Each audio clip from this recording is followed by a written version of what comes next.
शेतकरी मित्रांनो नमस्कार, मी सूर्यकांत आपल्या सर्वांचं पुन्हा एकदा सहर्ष स्वागत करतो कृषी डॉक्टर या शेती निगडीत मराठीमध्ये माहिती देणाऱ्या युट्यूब चॅनलवरती। खरीप हंगाम सुरू झालेला आहे।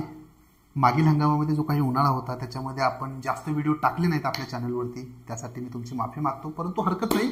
खरीप हंगामात आता निदान एका आठवड्यामध्ये 2 ते 3 डेडिकेटेड व्हिडिओ या ठिकाणी मी टाकण्याचा प्रयत्न करेल। आशा करतो की तुम्ही कृषी डॉक्टर चॅनलवरती व्हिडिओ पाहत राहाल आणि अजून देखील चॅनलला सबस्क्राइब केलं नसेल तर सबस्क्राइब कराल आणि शेजारील बेल आयकॉनवरती क्लिक कराल। चला तर सुरू करूया मित्रांनो। आजच्या व्हिडिओमध्ये या ठिकाणी मी तुम्हाला सोयाबीन पिकामध्ये पेरणीपूर्वी आपण बीज प्रक्रिया कोणती करू शकतो याच्याबद्दल सविस्तर माहिती सांगणार आहे।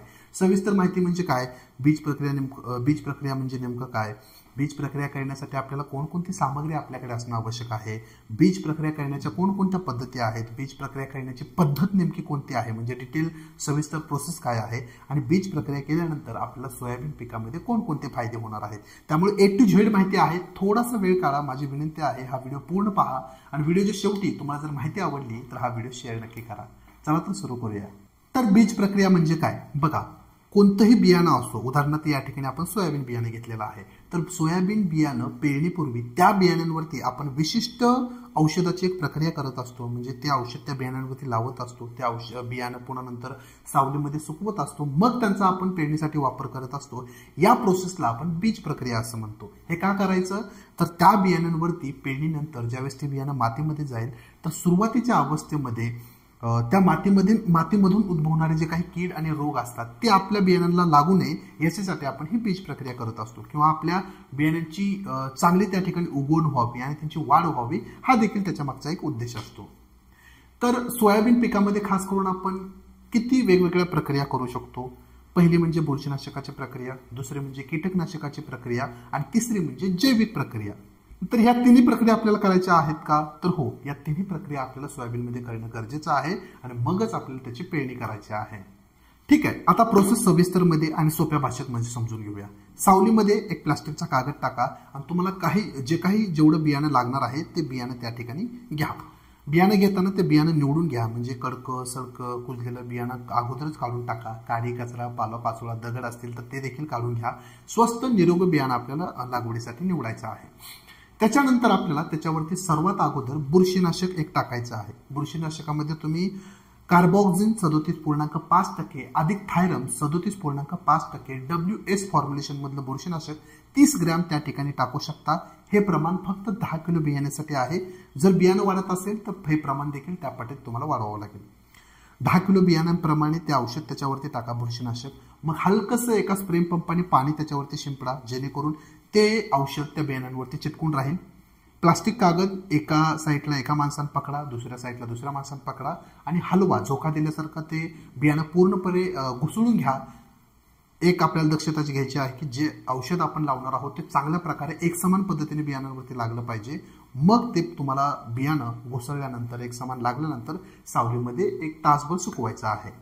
याच्यानंतर आपल्याला त्याच्यावरती प्रक्रिया करायची आहे कीटकनाशकाची। आता तुम्हाला कीटकनाशकामध्ये थायोमेथाक्झाम 30% FS फॉर्म्युलेशन मधलं कीटकनाशक 100 मिली घ्यायचं आहे। त्या बियाण्यांवरती ते चांगल्या प्रकारे लावायचं आहे। गरज असेल तर थोडं पाणी शिंपडायचं आहे आणि पुन्हा एकदा ते आपल्याला बियाणं ढवळून घ्यायचं आहे। तो प्लास्टिकचा कागद ढवळून घ्यायचा आहे, जेणेकरून औषध एक समान त्या बियाण्यांवरती लागलं जाईल। त्याच्यानंतर आपल्याला अर्धा ते 1 तास ते बियाणं सावलीमध्ये सुकवायचं आहे आणि मग आपल्याला त्याच्यावरती जैविक प्रक्रिया करायची आहे। बघा, जेवढं काही कीटकनाशकांचं आणि बुरशीनाशकाचं प्रमाण मी तुम्हाला सांगत आहे या ठिकाणी ते फक्त 10 किलो बियाण्यासाठी आहे। बघा, ही जैविक प्रक्रिया करण्यासाठी आपल्याला 400 ते 500 मिली पाणी घ्यायचं आहे। त्याच्यामध्ये 25 ग्राम चांगला काळा जैविक गूळ त्याच्यामध्ये आपल्याला मिसळायचा आहे। याच्यामध्ये आपल्याला सोयाबीन गटातील ॲझोटोबॅक्टर आपल्याला 250 ग्राम टाकायचा आहे। फॉस्फरस सोल्युबलायझिंग बॅक्टेरिया आपल्याला 800 ग्राम टाकायचे आहेत आणि पोटॅश मोबिलायझिंग बॅक्टेरिया आपल्याला 250 ग्राम टाकायचे आहेत। तिन्ही बॅक्टेरिया आपल्याला 250 ग्राम टाकायचे आहेत। द्रावण चांगल्या प्रकारे विरघळून घ्या। हे द्रावण आपल्याला पुन्हा त्या बियाण्यांवरती शिंपडायचं आहे। चांगल्या प्रकारे शिंपडा। पुन्हा एकदा 2 माणसाच्या सहाय्यानं ते बियाणं ढवळून घ्या, घुसळून घ्या। त्या बियाण्यांवरती सर्व औषधे एक समान लागल्यानंतर ते बियाणं सावलीमध्ये सुकवा। या तिन्ही प्रक्रिया झाल्यानंतर म्हणजे बुरशीनाशकाची प्रक्रिया, कीटकनाशकाची प्रक्रिया आणि जैविक प्रक्रिया झाल्यानंतर 4 तासाच्या आतमध्ये हे बियाणं आपल्याला पेरणीसाठी वापरायचं आहे। पण काळजी घ्या, या सर्व प्रक्रिया करताना, औषधाला हात लावताना हातामध्ये हातमोजे घालणं खूप गरजेचं आहे. नसतील घातले तर बीज प्रक्रिया झाल्यानंतर चांगल्या प्रकारे 2 ते 3 वेळा साबणाने आपले हात धुवून घ्या.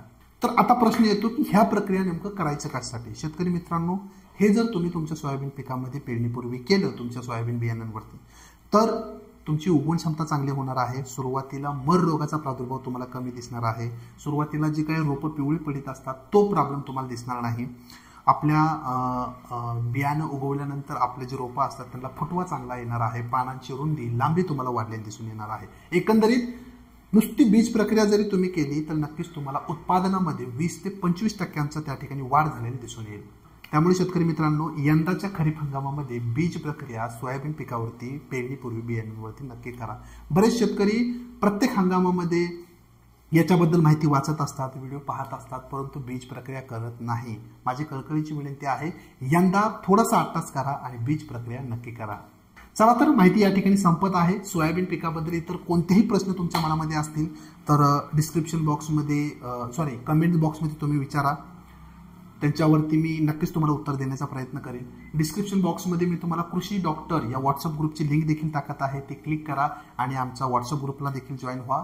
तुम्हाला जर हे मोठे मोठे व्हिडिओ पाहायचे नसतील, तुम्हाला जर थेट माहिती वाचायची असेल तर कृषी डॉक्टर या वेबसाईटची देखील मी लिंक देत आहे. मराठीमध्ये वेबसाईट आहे.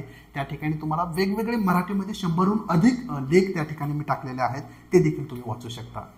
चला तर माहिती कशी वाटली कमेंट्स बॉक्समध्ये नक्की सांगा. कृषी डॉक्टर यूट्यूब चॅनलला सबस्क्राईब करा, बेल आयकॉनवरती क्लिक करा आणि तुमच्या इतर शेतकऱ्यांना देखील सांगा. भेटूया एका नवीन व्हिडिओमध्ये. तुर्तास धन्यवाद.